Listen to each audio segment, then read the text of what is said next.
Do not quench the Spirit. Do not pour water on the fire of God. Sisters and brothers, this is a Sunday in which we are called to rejoice, to rejoicing. And we have reason to rejoice. The coming of Christmas, as John reminds us, the one is coming. He is coming. We can rejoice over the final victory that Christ will bring at the end of days. And we can rejoice at the approval of the Pfizer vaccine. A little heartier than that, folks. Truly, it is a great joy for us. We've been in this journey through this pandemic year. We begin this new church year in the midst of pandemic. We have heard these readings about rejoicing. We've heard them year after year after year after year. And yet we find ourselves in this year, sisters and brothers, a year in which we have been challenged with so much in our families, in our workplaces, in our church community, in our world, in our civic election experience. So many things have challenged us, and yet we're called this day to rejoice. There are reasons for joy indeed. Today's reading calls us to making a space for joy in our lives. Sisters and brothers, though not as some sort of blind optimism in the face of evil and suffering, but to make space for joy in the face of suffering, in the face of hardship, and even in the face of death. We are called to rejoicing. All the readings point to this sense of encouragement. From Isaiah to our psalm response from the Magnificat from Luke's Gospel, to John's confirmation that he came to testify to the light. Throughout these readings, we are encouraged to rejoice. Even our vestments today, these gorgeous pink vestments, say to us, lighten up. Paul's words are those of encouragement to a people who are by all means new to the Christian faith. Sisters and brothers, today is an extraordinary day. Very often we gather for our Sunday liturgies and we welcome a child into the waters of baptism to become a member of our faith. Today we rejoice because Rhett Carter, an adult, baptized in the Episcopal Church, has now come to us and is ready to be received and to profess his Catholic faith, to be confirmed and to receive First Eucharist today. A day of extraordinary joy as we grow. And Rhett, you will need words of encouragement in your journey. The Thessalonians, to whom Paul was writing, he had spent about 3 weeks with them. And then off on his journey, he actually was kicked out of town. He's off on his journey, and he writes back to these people. His letter is written in the year 51. It's about 20 years after the death of Jesus. These are new Christians. And Paul writes to them his first letter with these great words of encouragement. He affirms, before we're at the point toward the end of the reading that we hear today, he affirms the love of the Father, the coming of the Son, and the power of the Spirit in our lives. And he leaves us with these 8 imperatives. These 8 imperatives of our lives. He says to the Thessalonians and to us, rejoice all the time. Isn't that a powerful thing? To rejoice all the time. To pray always. To give thanks. Not to quench the Spirit. Not to disdain prophecy. To test everything and to hold on to what is beautiful and to steer clear of every form of evil. To understand this call to joy is not simply to understand human joy. It's a call to understand what we mean by Christian joy. a fruit of the Holy Spirit's presence in our life, and the closeness of God in the midst of our joys, in the midst of our sorrows. It is to understand, sisters and brothers, the closeness of God to us in every step of this pandemic year. As we entered this pandemic, we saw so much suffering, but we were enabled to reclaim so much space in our lives. We talked about how we found our families, that we recognized the value of our work in different ways, that it was something more than the money we earned. We valued community and friends in new ways, even across distances.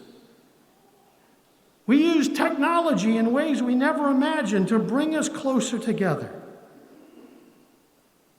Sisters and brothers, our Holy Father just published a book called Let Us Dream, The Path to a Better Future. He wrote it in the midst of this pandemic, as he is thinking what comes next. What comes next for us as a church? What comes next for us as Christians? What is the Spirit calling us to do? And how are we to live after the pandemic? We, sisters and brothers, we can see the light, can't we? It's coming. How will we be called to live? Will we let go of what we just discovered that was so rich? The joy of our families, the joy of quiet times, the joy of being, and not always caught up in the rapid to-doing. In this book, Let Us Dream, The Path to a Better Future, our Holy Father Francis looks beyond to how we might heal the world, to raise the dignity of all people, from the unborn to the criminal to the elderly and dying. How to live in greater solidarity. He challenges us, sisters and brothers, not to fall into what he calls isolated conscience, that sees the world principally in the way it impacts me. That sees the world as the bubble that I live in, and that all must fit within that bubble. Not that we are called beyond to one another. He is leading us to the Spirit and to a world in which Christians may live rejoicing. The joy of the Spirit is ours when our hearts are transformed. We can hear transformation like transubstantiation, where the substance of our heart is changed. But the Spirit is calling us to something that is not just an invisible and interior change. It's about expanding our hearts to see in new ways, to embrace in new ways, to journey with in new ways. That every beat and pulse will beat with the joy and the pulse of the good news. We heard in that first reading from Isaiah, sisters and brothers, a year of favor. A year of favor. That the Lord, the Spirit of the Lord is upon me and has sent me to bring glad tidings to the poor. Each of us are called to be bearers of good tidings and of joy. Not just to the economically poor, but to the existentially poor as well, as Bishop Barron says to us this morning.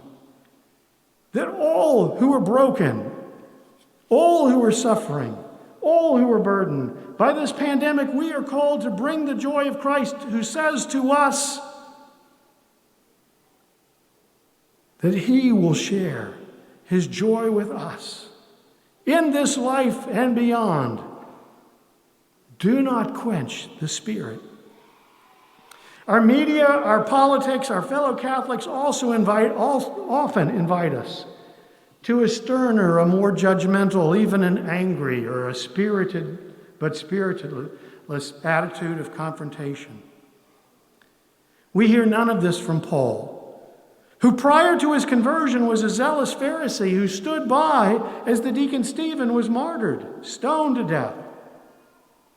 It's so easy in hard times to fall into hard ways and to even find ourselves with hard hearts. Father Albert Haas, in his wonderful book, Transforming Fire, Becoming Flame, says to us, we don't need an unsmiling and judging God of fear.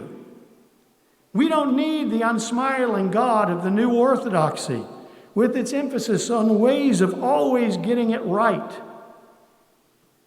We don't need the anxious and unsmiling God of liberal ideology, angry until social policy is affected.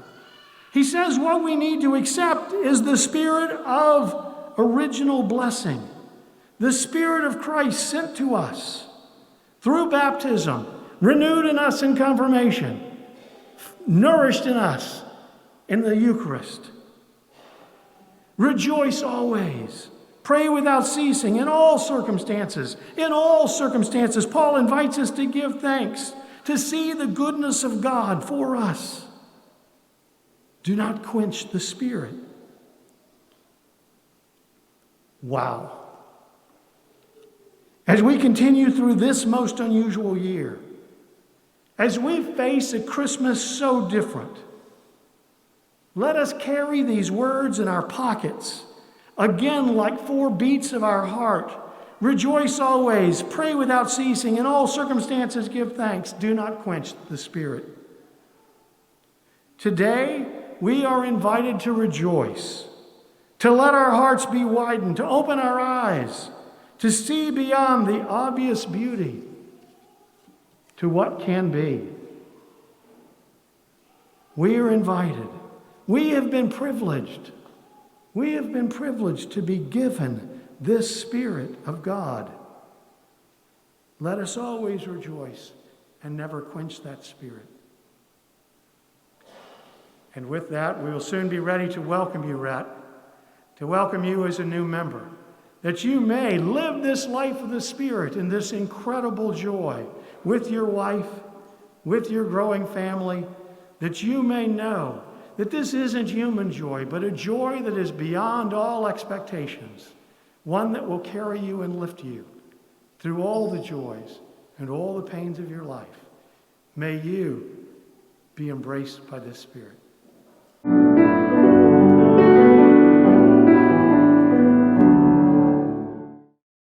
Please like, subscribe, or comment below.